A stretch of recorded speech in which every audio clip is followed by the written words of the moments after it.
Hello, Rana, Brian, and distinguished guest. That's you, Brandon. Ooh, I'm distinguished. Very. Love it. Love it. I hope you're all faring well in this pandemic as well as these volatile political times. The world is changing fast, and that can take its toll if you're not coping with it right. Ron and Brian, I'm glad you have each other, even if it's from a safe distance. When the pandemic all started, God, what a lead-in! No kidding. Yeah, a lot of assumptions. Truly. Yeah. What's the question? We're getting there. And by the way, I hope you have about 3 paragraphs of patience You might within wanna you light a because these letters cigarette. are They're truly letters. light They're a cigarette. letters. These are thick letters. You might want to go clean your bathroom and get back. When you get back, we'll get to the part where they say, "Should I leave my husband?" Yeah. Okay. Yes. Always yes. If you're asking, yes. When the pandemic all started, I reached out to the neighbors to see if they needed anything from us and if we could help in any way. One of our neighbors, let's call him Bob, is a single father of 2 young girls, 13 and 11 years old. Before lockdown, he asked me if we could have the girls over to our house for a movie night so he could get a break for a few hours. I agreed, thinking that sounded lovely. But my husband privately objected, stating that it's exactly what we're not supposed to be doing right now. The very next day, the governor declared the shelter-in-place ordinance. So I told Bob that it wouldn't be such a good idea right now to have the girls over, but that I would do my best to think of things to help entertain them. Since then, I've ordered them a brunch of art supply. My God, what is wrong with me? I miss brunch, my God.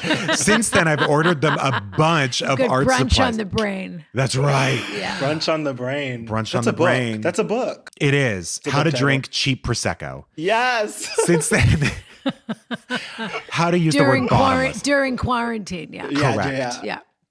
Since then, I've ordered them a bunch of art supplies, sticker books, puzzles, lent them our box set of Looney Tunes, since he said the girls enjoyed them. One day, about a month and a half ago, we saw an ambulance out front and saw Bob in the back getting treatment from the paramedics. Bob's friend, let's call him Jerry, was there with him. And as we came outside, Jerry explained that Bob was having trouble breathing and was going to the hospital, but that Jerry, was going to take the girls. We exchanged numbers so that he could keep us posted, but as we were doing so, Bob called Jerry over to the ambulance. When Jerry came back, he said, "Bob wants to know if you can take the girls." Oh, this Bob. I was stunned and didn't know what to say. Why doesn't he just put them up for adoption? Honestly. I feel He's like faking heart attacks. He's doing... I feel like a math question is coming. This feels like it's a word problem. If Bob's train left Scranton at 2 p.m. and Jerry's train That's what it feels like. Jerry's train left Providence at 1:45, where would they meet in Grand Central Station? Yeah. Okay. Correct. Yes. Bob wants to know if you can take the girls. I was stunned. I didn't know what to say. I just blurted out, "I'm sorry, but we can't do that." Jerry quickly said that was fine and that he'd take the girls, no problem. Bob ended up being okay, stating that it was a combination of a changing of blood pressure medication and probably a bit of an anxiety attack. However, since then, I've been feeling extremely guilty. Yeah, his plan is working. Things have chilled up with Bob and us, and when we do exchange greetings, it's pretty short, not the warm, bubbly reception we used to get. Yeah. I personally wouldn't mind loosening the restrictions and having the girls over for movies or an art project, but my husband is working from home right now and is also extremely paranoid about the virus. He's in a category of compromised immunity, so I have to respect that. Any advice you can give for extending an olive branch to Bob and giving him a little break from dad duties while at the same time keeping our boundaries for safety? I thought about inviting them to come along on one of our dog walks since the girls do love the dogs.